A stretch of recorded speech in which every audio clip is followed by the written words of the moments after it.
Baik pemirsa Madu TV dimanapun Anda berada, di kesempatan kali ini Alhamdulillah kita masih berada di kampus IAIFA Sumbersari Kediri di lantai 3 bersama program Santri Sowan Kiai bersama Ustadz Dr. As'ari Masduki MA, dosen sekaligus Wakil Rektor IAIFA Sumbersari Kediri. Alhamdulillah Ustadz tadi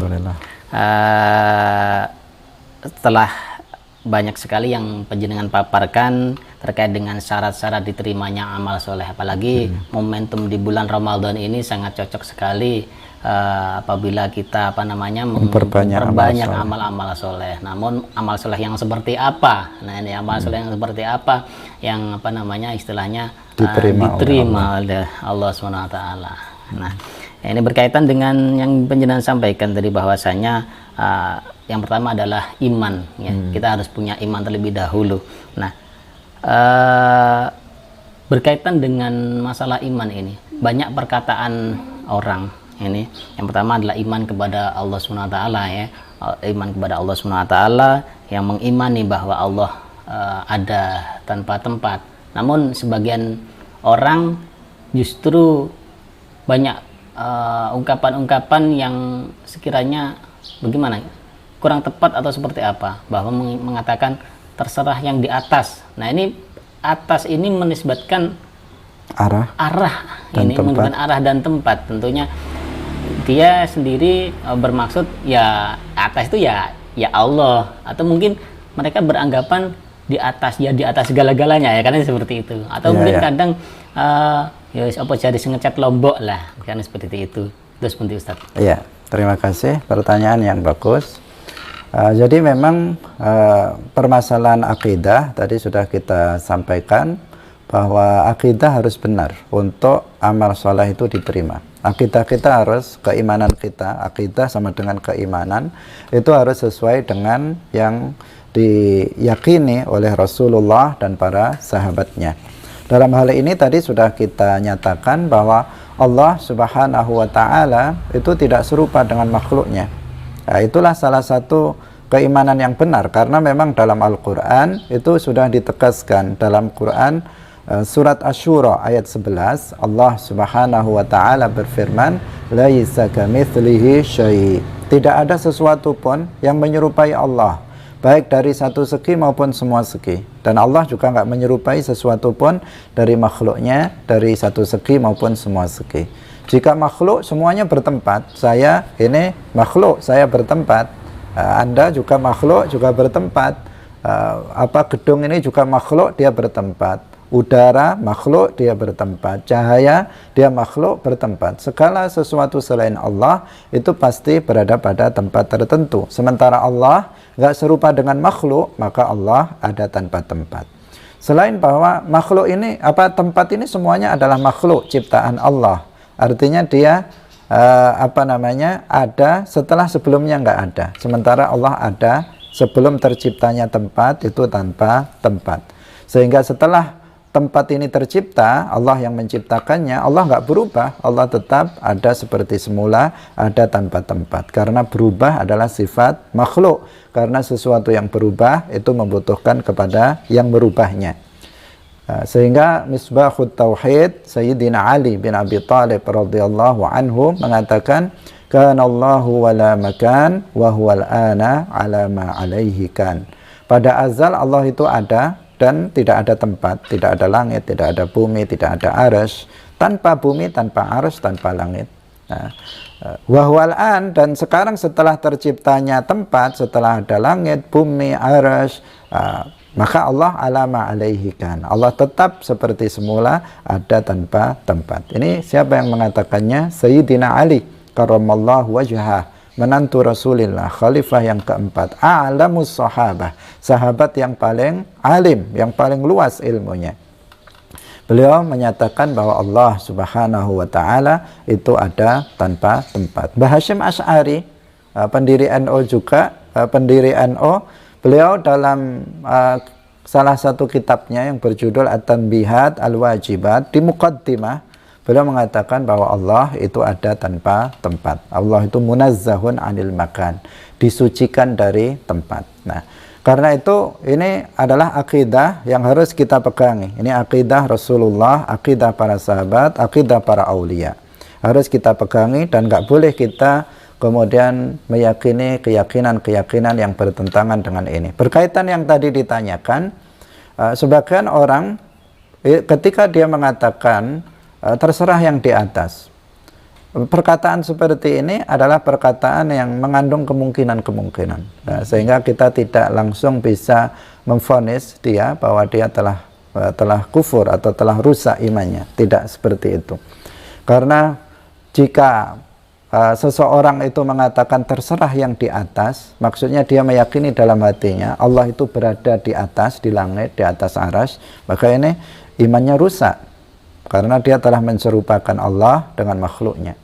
Tetapi jika dia mengatakan terserah yang di atas, artinya terserah malaikat misalnya, maka enggak kufur karena memang malaikat ada di atas.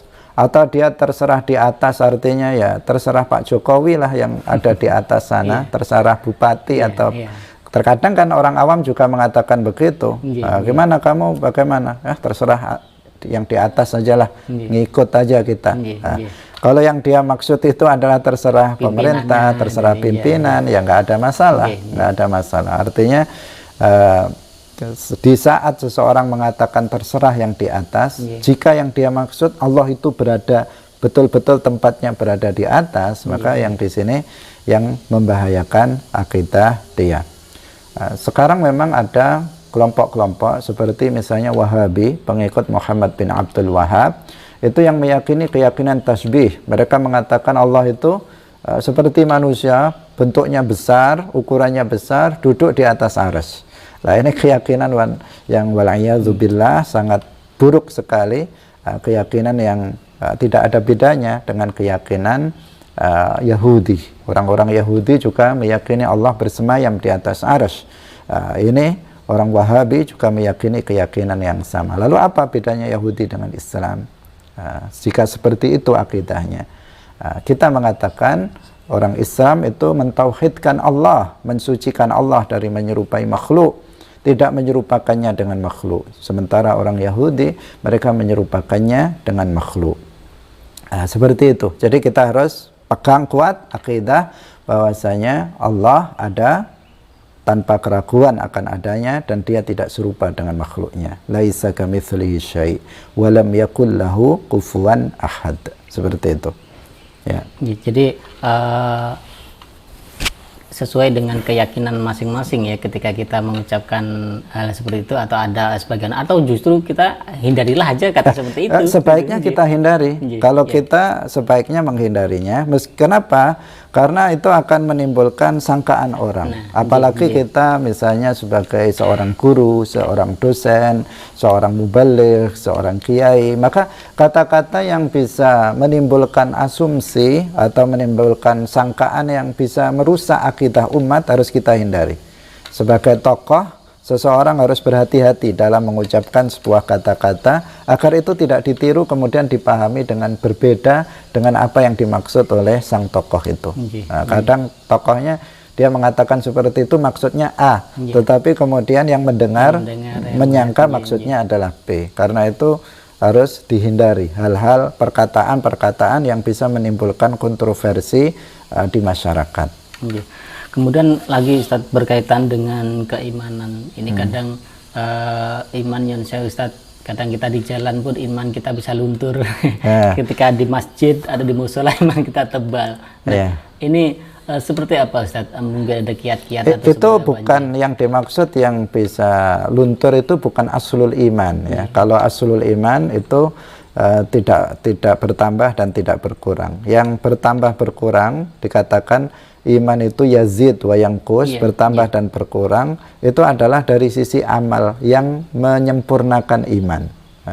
Jadi iman itu bisa bertambah, semakin tebal, semakin tebal. Dengan apa? Dengan amal soleh yang kita lakukan. Kalau kita rajin beramal soleh, maka itu pertanda iman kita menebal, bertambah. Tetapi jika kita rajin bermaksiat, maka berarti iman kita berkurang. Ini bukan yang kemudian menjadi syarat diterimanya amal soleh, bukan. Yang menjadi syarat diterimanya amal soleh itu apabila seseorang itu sudah memiliki aslul iman. Nah, ketika dia sudah meyakini Allah itu ada tanpa ada keraguan dan Allah nggak serupa dengan makhluk, udah. Nah, kalau meskipun dia maksiatnya banyak, kemudian sering meninggalkan kewajiban, kalau dia menjalankan kewajiban, maka diterima ibadahnya, amal solehnya oleh Allah Subhanahu wa Ta'ala. Jadi dalam Ahlus Sunnah wal Jamaah, amal soleh adalah penyempurna iman. Jadi amal soleh adalah penyempurna iman. Kalau seseorang mati dalam keadaan sempurna imannya, yang wajib dijalankan, yang haram ditinggalkan, maka dikatakan dia mati dalam keadaan kamilul iman, dalam keadaan orang yang sempurna imannya, dan di akhirat dia langsung masuk ke dalam surga. Ya. Jadi berkaitan dengan amal soleh, jadi keimanan kita, iman kepada Allah SWT sudah dengan benar, ini sudah cukup, Ustaz. Sudah cukup, asalkan imannya sudah benar. Meskipun sangat minim, imannya sangat tipis, maka itu sudah mencukupi untuk diterimanya amal soleh seseorang. Kemudian yang berikutnya, Ustaz, tadi disampaikan bahwasanya ilmu atau syarat diterimanya amal soleh itu kita beramal soleh harus dengan ilmu, seperti yang dicontohkan Nabi tadi, Ustaz. Nah, orang yang belum mempunyai ilmu, taruhlah misalkan kita masih belajar, apakah kalau belum punya ilmu, kalau belum masih belajar, wis gak usah istilahnya melaksanakan itu aja, beramal soleh gak usah lah, karena kita masih belajar atau seperti apa? Jadi begini ya, jadi hal-hal yang terkaitan dengan kewajiban seorang mukallaf itu memang semestinya itu dipelajari ketika seseorang sebelum balik. Jadi hal-hal yang wajib dilakukan oleh seorang mukallaf, seperti misalnya sholat, kemudian puasa Ramadan, itu semestinya sudah dipelajari oleh seseorang ketika dia belum balik. Karena itu ada konsep dalam pendidikan dalam Islam, itu muru auladakum wahum abna'u sab'in wadribuhum 'alaiha wahum abna'u ashrin. Perintahlah anak kalian untuk mengerjakan sholat ketika mereka berumur 7 tahun dan dia sudah mumayyiz. Perintah dia melaksanakan sholat. Umur berapa? 7 tahun, belum balik. Sudah 7 tahun, perintah dia sholat. Artinya perintah sholat itu berarti juga perintah mengajarkan dia tata cara sholat. Termasuk juga tata cara wudhu, termasuk juga tata cara mandi wajib dan seterusnya. Sudah diajarkan ketika anak itu masih kecil, umur 7 tahun dan dia sudah mumayyiz. Ketika umur 10 tahun dia nggak sholat, disuruh sholat nggak mau sholat, belum balik juga 10 tahun pada umumnya kalau laki-laki, maka di sini apa? Pukullah dia, karena dia tidak mau mengerjakan sholat. Demikian juga kalau dia mampu puasa Ramadan kemudian dia tidak mau berpuasa, maka pukullah ketika dia berumur 10 tahun. 10 tahun yang dimaksud adalah 10 tahun Qamariyah atau Hijriyah. Ini adalah apa? Ini menunjukkan bahwa ilmu ini harus dipelajari sebelum seseorang itu balik. Begitu dia balik, sudah ready semuanya, sudah siap untuk mengerjakan kewajiban, meninggalkan yang diharamkan. Semestinya seperti itu, dan itu adalah kewajiban wali. Kewajiban wali artinya kedua orang tuanya yang wajib untuk memberikan ilmu terhadap anaknya tentang masalah-masalah tersebut. Nah, sekarang kalau ternyata dia sudah dewasa tapi orang tuanya belum pernah mengajari dia ilmu tersebut, maka dia nggak boleh membuang waktu kecuali untuk belajar. Dia nggak boleh. Kita jeda terlebih dahulu, disambung di segmen berikutnya. Di kesempatan kali ini masih di Santri Suan Kiai bersama Madu TV Nusantara, sejukkan hati, damaikan jiwa.